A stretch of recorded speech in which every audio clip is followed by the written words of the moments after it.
Hey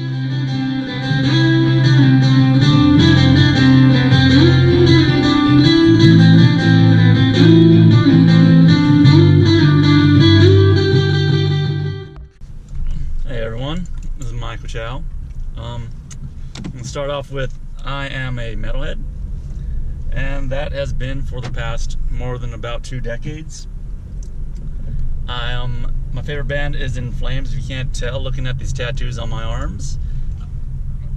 I got Come Clarity and the Sounds of a Playground Fading tattooed on my arm. Just a little background, I'm going to be reviewing this song. I haven't really heard anything about it besides the trailer. It's a re-recorded version of Clayman. Also, In Flames receives a lot of hate. Just in general, that's just kind of what they do. They do different things to every single band, every album. And with every album, just like every other band that changes, they get shit on, even as a pioneer of melodic death metal. And if you don't know what melodic death metal is, it originated in Gothenburg, Sweden. And it started with In Flames, At the Gates, Stark Tranquility, and other bands that are maybe another band. I don't know, one more band. Yeah, so we're gonna go ahead and listen to the song first, and then I'll give you my opinion afterwards. But once again, In Flames receives a shit ton of bad reviews. People stick to the old sound, and we're gonna be trying to listen to this without thinking of what they made before. We're going to look at this as if it's not re-recorded, as if it's a completely new recording. Alright?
Okay, that's it.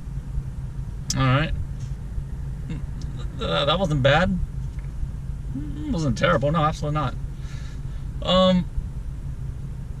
Yeah, I mean, I've read a couple comments about the song, and it's not really that bad. It's really not that bad at all. I mean, I've heard the original. Obviously, I'm an In Flames fan because, like I said before in the beginning of the video. But as far as I can say, like, it's nothing bad. It's just re-recorded.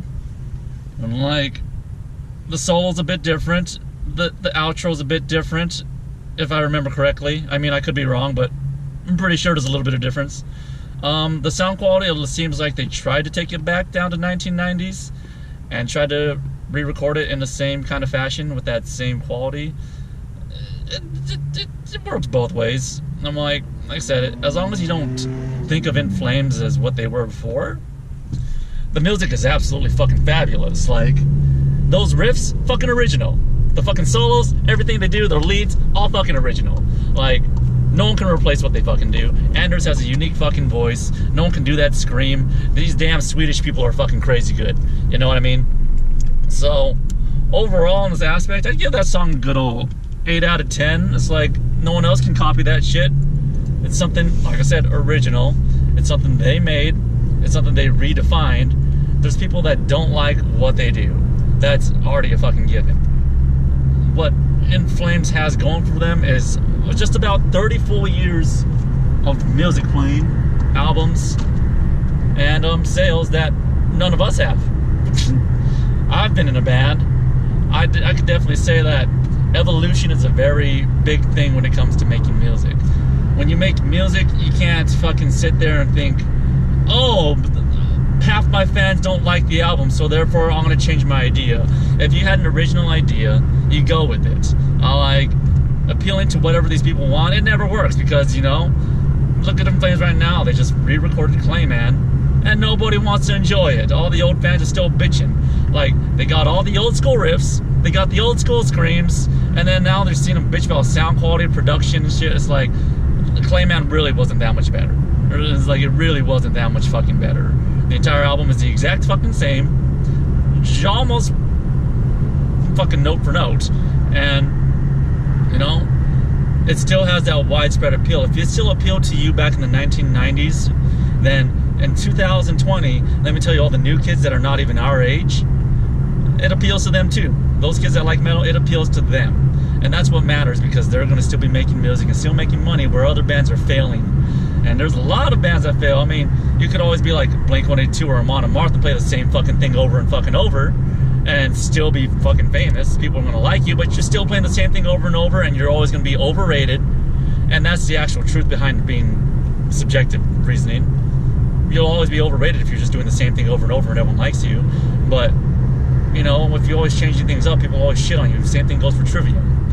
Like, being in a band isn't an easy thing. It's a lot of pressure. Like, you get really down about things when people say shit to you all the time. It's like, I only imagine the integrity of these fucking guys in In Flames, Anders and Bjorn, these two original members. Like, you got people with every single release you do just talking shit about what you can do, and it's just like nothing will ever please them, no matter how much effort you put into it. You can't blame a person, because the older you get, the more you change. When you get older, you change, and you listen to different things too. If you don't listen to different things, well, I don't know, you might just be one of those fucking people that don't do anything different and need to get a life. So, as far as I can tell, In Flames from 1990 to 2020 has been a fucking staple in my life. Like, I can tell you, it's just enjoyable, as far as I can say. Like, I'm a bit biased towards In Flames, my favorite band, but overall, I'm like, they're on the metal tour of the year, and you don't see a lot of, like, a crap ton of other bands making it there. You see Lamb of God, In Flames, Megadeth, and Trivium. Metal tour of the year. And of course, they couldn't do it because of coronavirus, but what does that say? Like, what does that say about your fucking opinion that you don't like In Flames?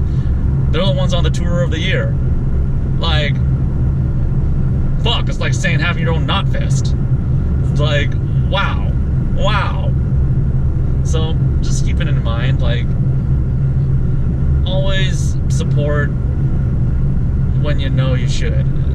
It's like, don't not support support someone because you just don't like it, and because you have a different expectation of what you wanted and it didn't get fulfilled.